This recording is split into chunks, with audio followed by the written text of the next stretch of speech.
Okay guys, we are on our way to Mount Pinatubo. Yan, kami na sa 4x4 jeep truck. Okay. Tama na, mas lagan. Okay guys, at pupunta na nga tayo ng Mount Pinatubo. Pero bago yan, kailangan nga po nating dumaan muna sa checkpoint ng Philippine Air Force camp.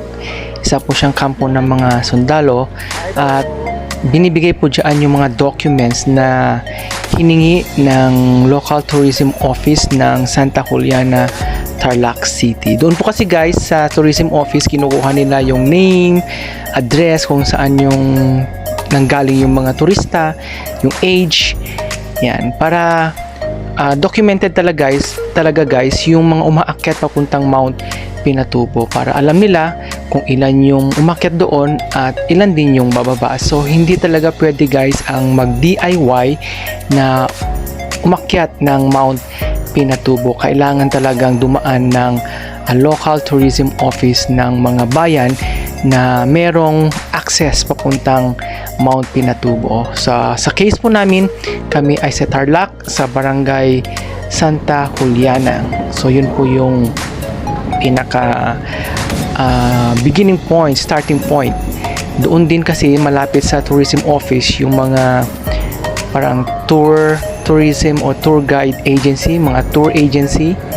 Yan na nagsasakay ng mga turista gamit yung 4x4. 4x4 guys ang ginagamit punta doon kasi nga mahirap po yung terrain. Bumpy, malalaki ang mga bato, may dinadaanan ng mga ilog, ganyan guys. So, pwede namang sa Zambales mismo kayo pumunta, pero ang sabi sa amin ng mga tour guide po namin, parang mas malayo ang lalakbayin, parang 4 hours ang lalakbayin from starting point sa Zambales papuntang Mount Pinatubo, at saka matarik daw po yung bundok na dadaanan. Not unlike dito sa Tarlac na magpo 4x4 ka, tapos i-drop ka nila, meron tinatawag silang drop off point. Yan, depende ulit sa terrain ng ilog ng dadaanan ng 4x4. Kung malaki ang ilog, sa mas malapit kanila ibababa, so mas malayo, mas mahaba yung lalakarin mo mula drop off point papuntang crater ng Mount Pinatubo, kasi meron silang mga kilometro na drop off point. So pwedeng either 7 kilometer drop off point or 5 kilometer drop off point. So in our case, kami ay since maganda yung weather prior sa pagpunta namin, binaba kami sa 5 kilometer drop off point. So 5 kilometro na lang yung nilakad namin mula doon kung saan kami binaba ng 4x4 papuntang crater ng Mount Pinatubo. So more or less parang 1.5 hour ang paglalakad, ang trekking. Depende syempre sa bilis ng maglalakad, pero kung mayroon pang kasamang picture taking, kung ano-ano pa, di mas matagal, 2 hours. Tapos yung paglalakbay naman gamit ng 4x4, mahigit sang oras din guys yung paglalakbay na yan, kasi hindi mabilis yung pagpapatakbo. Gawa nga po ng yung terrain na dadaanan ay talagang rough road, bumpy po talaga yan. At yun nga, yung 4x4 guys ay hindi yan libre yan, so may rent po yan, parang 2,000 per person ang bayad ng tour agency, yung singil po nila yan. So guys, yung nakikita nyo na pala guys na mga bundok-bundok na yan o parang mga hills, burol na yan, actually mostly yan ay mga lahar yan, tinubuan na lang ng damo at saka ng ilang maliliit pa na puno, kasi 30 years na o 32 years ang nakakalipas magmula nung sumabog siya noong 1991, parang June 1991.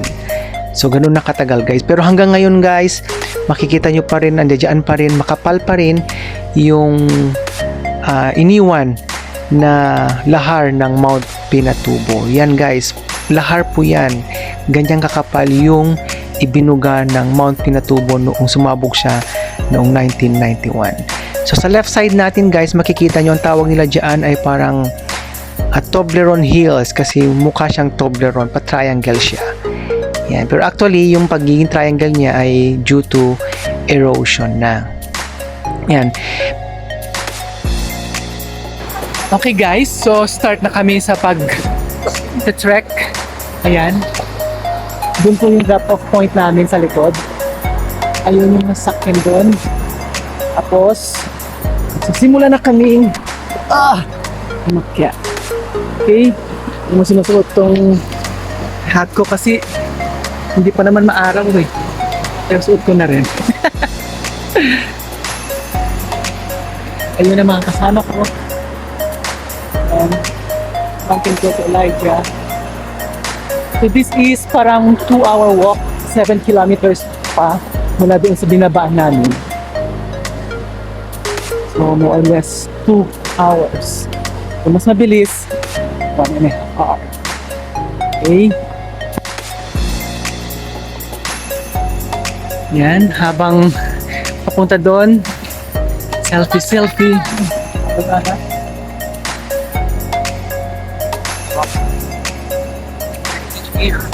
Kaya ko ba? Mababasa na? Oo. Okay lang. Ha? Okay lang. So siya yung guide namin.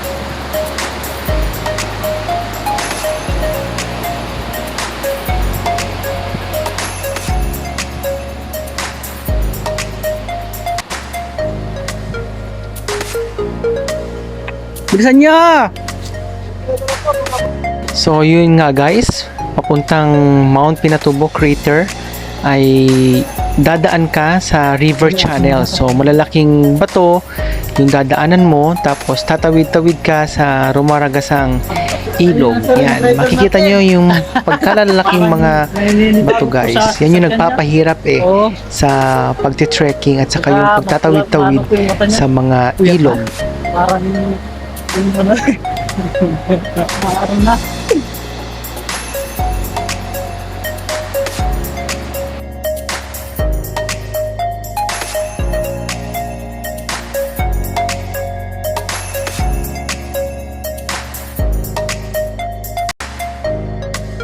Magkukross po mo dyan?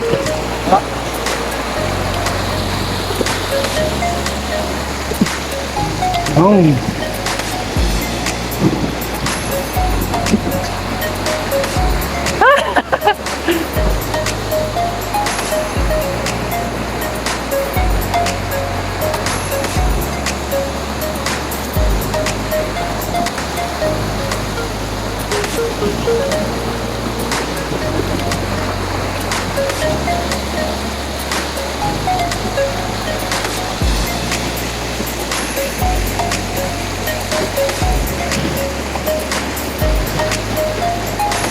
Wow! Yeah, I made it! Ayun sila!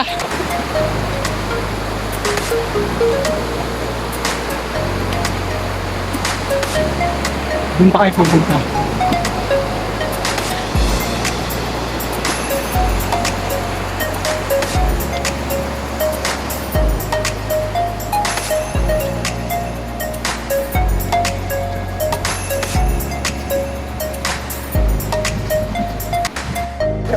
Guys, nandito na kami sa 2.5 kilometer marker. So 2.5 away from the crater. So konting-konti na lang guys. Malapit na kami. 2.5 close to the Close. crater. Mas dito dapat. Go. Picture muna. Selfie. Yun. Kuya. It's 2.5 close O, sabay na tayo sa kanila. to the crater of Mount Pinatubo. So konting-konti na lang guys. Malapit na kami. Buti nga daw doon tayo sa 5 kilometer binaba eh. Napalapit tayo. Kung 7 kilometer tayo di Plus 2 pa yun. Ano ba yung kanila? Apo. Yan, sa video ka na lang. Ayun ako. Everyone. Picture ka kuya na naglalakad kami. Yan. Parang merong ebidensya. Hindi ko, helicopter ko kami. Naglakad.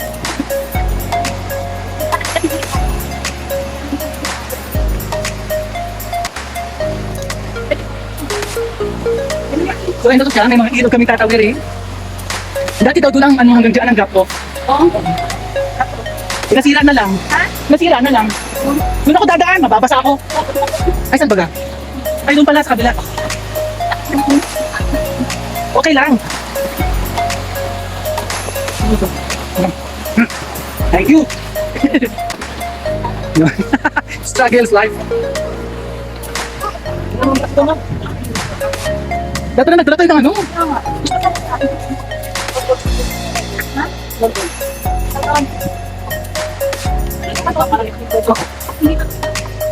Fern pa rin yan, Fern. Family. Parang nipo. Binibong. Sa gitna kami ng bundok. Ayan. See? Wala ko kayo pupunta doon. Wala ka.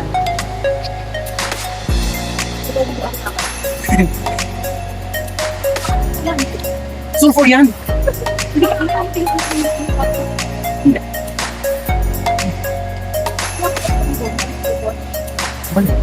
Gold na. AU siya. AG bang gold? Hello! Meron, konti lang. Maraming halaman. Absorb na yun. So see you sa crater na lang guys. Okay guys, konting-konti na lang makikita na natin ang crater ng Mount Pinatubo. Siguro mga nasa 50 meters na lang mula doon sa binabaan namin sa 4x4 kanina. That is 5 kilometer near, 5 kilometer closer daw. Huwag daw away.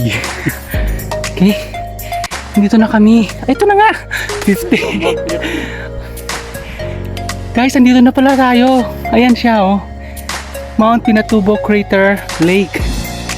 So nandito na. Welcome to Mount Pinatubo. Ito na siya. Yan guys, yan. Finish ko, sorry. Dito tayo guys. Ito yan. Ito na yung crater. Wow. Ayan. Yung usok-usok pa guys.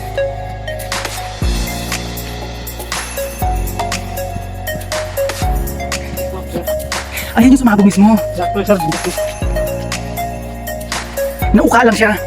Nauka kung sumabog. Nagkaroon ng... Nasaan na yung dalawang kasama? Na 2 kids. Andun na.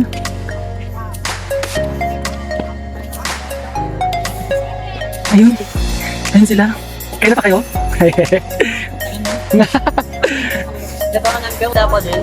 Ito siya guys.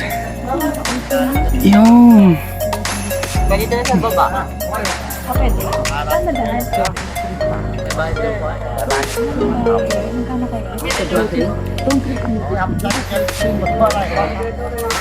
Kasi malulunod yung palsi.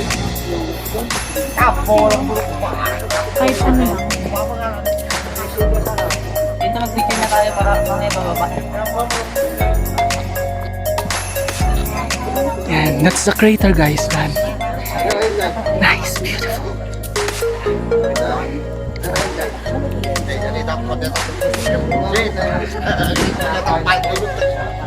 Siguro ko ay. Sa likod. Ano yung nasa likod? Oh, merong tao sa baba. You can... No problem.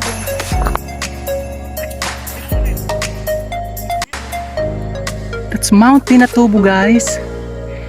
Yang lake na yan, yan yung sumabog. Dati daw wala yan. Bundok yan. Tapos nung sumabog siya, nagkaroon siya ng crater like that. Ayan. Ganda guys. Ayan yung crater. Ganda.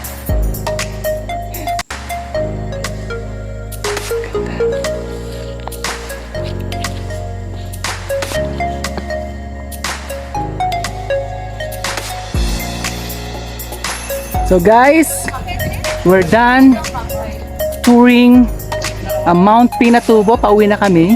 Going back already. So it's another 5-kilometer walk, trekking. Pababa, papunta kami doon sa kung saan kami binaba nung 4x4 na jeep na sinakyan po namin. Yan.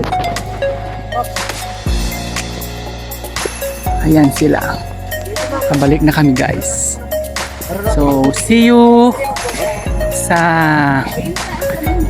Santa Juliana ba yon? Opo. Santa Juliana. Balik na kami sa Santa Juliana.